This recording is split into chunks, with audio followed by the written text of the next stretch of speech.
ለምሳሌ አንድ ሰው ሳውዝ አፍሪካ ታሞ እየታከመ ነበር።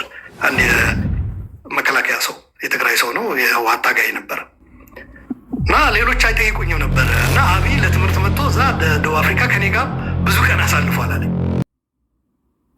እና ያኔ እንትን ሲመጣም ዝም ብለው እነዚህ ህወሓቶች ቃሽሞች ምናምን ብሎ ከሚደግፉት ሰዎች አንዱ ነበረ። እዛ አዲስ አበባ ላይ ማለት 2018 ሄጄ ነበረ ያልከው ትግራይ ላይ ተጉዞ ከትግራይ አብይ ሲወጣ እኔ ትግራይ መቀለ ደረስኩ። ከዛ በዛ አጋጣሚ አዲስ አበባ ያው ትራንዚት ስለማድረግ በኋላ ላይ እስረኞችም ለማየት 2019 ደግሞ ወጥቻለሁ እንጂ ብዙ ጊዜ ለትራንዚት እንጂ ከተማ ውስጥ አልገባም ነበር። ያው እንኳን ችግር የለበትም ግን ቤተሰብ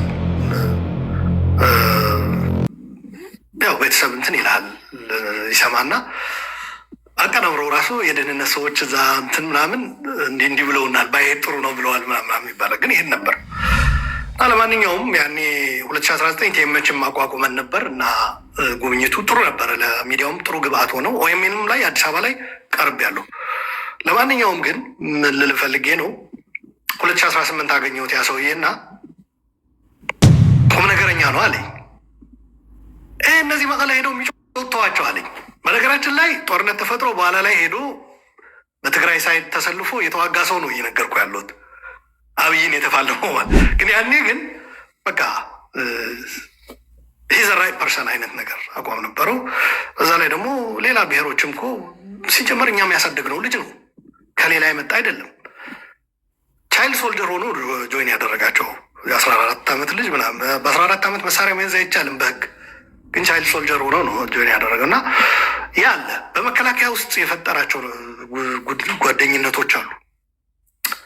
በሰው ታሞ በመጠየቅ እንደዚህ መቀሌ አንድ ስብሰባ ላይ አንድ እናት የመለስን ሌጋሲ እናንተ አፈር ከድሜ ያበላችሁት እንዲህ አሳልፋችሁ ሰጣችሁ የሚል ጥያቄ ሳያነሱት እዚህ እንደሆነ ደብረጽዮን መድረክ ላይ ነበረው ተረጋጉ የኛው ሰው የሚል አይነት ምላሽ መልሰዋል። ቢኮዝ ጠቅላይ ሚኒስትሩ ትግረኛ የሚናገራሉ እንደምታውቀው፣ ኦሮምኛ የሚናገራል፣ አማርኛ ማቀላጥፎ የሚናገር ሰው ነው።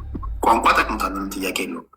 ቲፒኤልኤፎች ራሳቸው እንደዚህ አይነት ሰው እንደሚሆን ቢያውቁ ኖሮ የሚከፈለው መስዋዕትነት ከፍለው አብይን ያስወግዱ ነበር። ሰውየው ቋንቋ ማወቁም አንዳንዶች እንዲዘናጉ አድርጓቸዋል። የኛው ሰው ነው የሚል ነገር ቋንቋ የሚጫወተው ሚና አለ። ስነ ልቦና ነው ቋንቋ እንደምታውቀው ብለን መነጋገር ብቻ አይደለም ቋንቋ። በነገራችን ላይ ለምሳሌ አንድ ሰው አንተ በምትችለው ቋንቋ ሲያናገርህ በመጀመሪያ ኮሚኒኬሽን ነው መነጋገራችሁ ነው። ዋናው ግን ስነ ልቦናው ነው። በቃ የራስ ሰው ታደርገዋለህ። ስሜት ውስጥ ትገባና በቃ የራስ አካል አድርገህ ትወስደዋለህ። ሰው ትግርኛ ሄዶ እንደዛ ንግግር ማድረጉ ፒፕል ወር ኤክሳይትድ።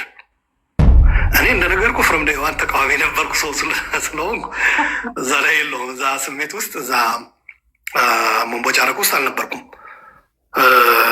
ቢካዝ ሌላ አይደለም የተለየው ፍጡር ሆኜ የተለየ ጭንቅላት ኖሮኝ አይደለም። ዳውት ስለነበሩኝ በተጨባጭ ያገኟቸው ነገሮች ስለነበሩ ነው። እና ለማንኛውም እንደዛ መፈጠሩ ይገባኛል በቋንቋው ምክንያት። ሌላው ግን አብሯቸው ያደገ ነው። እኔ እንዲያውም አንድ ሰው አብዛኛው እድሜ የት አሳልፍከው ነው የሚባለው ከተወለደ ጀምሮ ከነበረው ህይወት ማለት ነው። አይ ቲንክ አብዛኛው እድሜው እኮ 40 አሁን 50 ሊገባ ነው። አብይ እየተቃረበ ነው።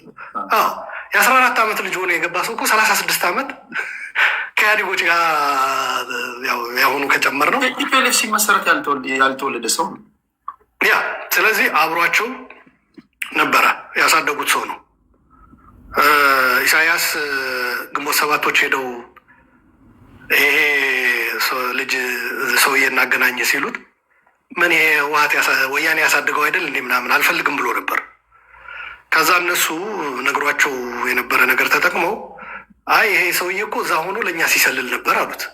ያኔ ኢሳያስ አሁን ነው ይሰልል ነበር። እዚህ ለነበር ነው ግንቦት ሰባቶችም ኦነጎችም ምኖችም መረጃ ይሰጠን የነበረ ሰው ነው። የደህንነት መስሪያ ቤት ውስጥ እየሰራ ሲለው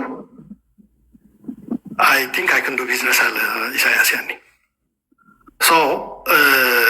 መጀመሪያ ግን እነሱ ያሳደጉት ነው። ከኃይለ ማርያም የተለየ አይሆንም ነበር የሰጣቸው መልስ።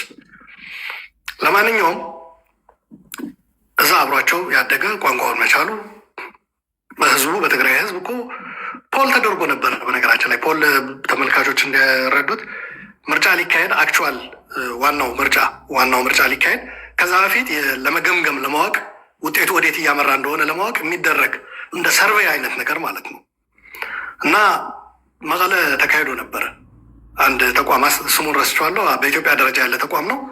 ተካሂዶ ነበረ እና ምንድን ነው ያሉት 94% ተቀባይነት አለው አብይ። ቋንቋ የተጫወተው ሚና እዚህ ላይ እንዳትረሳ። ከዛ የራሴ ኤክስፒሪየንስ ለምን አልነግረም?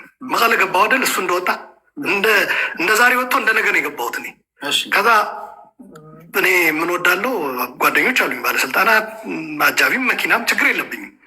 ግን በባጃጅ ሄድኩኝና ባጃጅ ውስጥ ሰዎችን መጠየቅ ጀመርኩ። ወደ ቲንክ አባውት ዲስ ፕራይም ሚኒስቴር እዚህ ነበር፣ እዚህ ሰንብቶ ነው ሄደው፣ አንተ በቃ መለስን ይተካዋል ምናምን ነበር ያሉ። ፊሊንጉ የው ደግሞ እዛ ላይ ትግርኛ ይችላል፣ ሁለት ያዘ። እኔ ያው ለብታቀ የወሰንኩኝ ሰው ስለሆንኩኝ አየቺ ትግርኛ አልኩኝ፣ አየቺ መለስ ይተካል ብዬ ነው እንትን ያልኩት።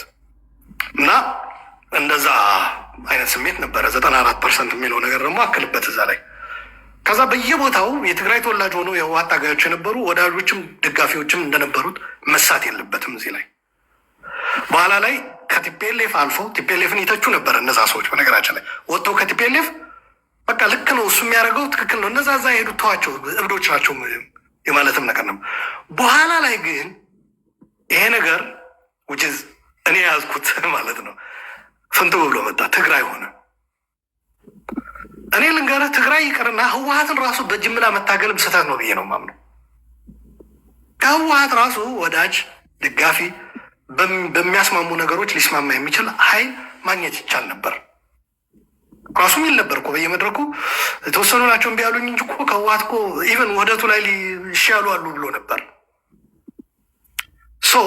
ህወሓትን በጅምላ መፈረጅም ከዛ በኋላ ላይ ደግሞ ትግራይን እንደ ትግራይ መፈረጅ ነገሮችን ያበላሸው ያ ነው።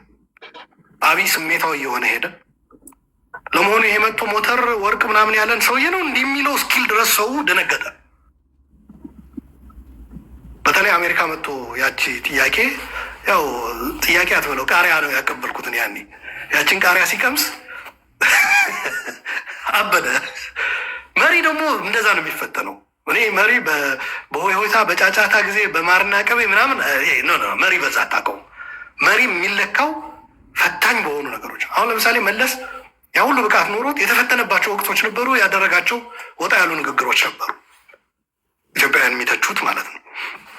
ነገር ግን ደግሞ ፈታኝ በሆኑ ነገሮች ደግሞ ስሜቱን ያዝ አድርጎ ደግሞ ትክክለኛ መልስ የሰጣባቸው መድረኮች ደግሞ ነበሩ። በተለይ ወደ በኋላ ላይ እየበሰለና በእድሜ እንትን እያለ ሲሄድ ምን ልል ፈልጌ ነው፣ ያኔ ትሩ ከለር ወጣ።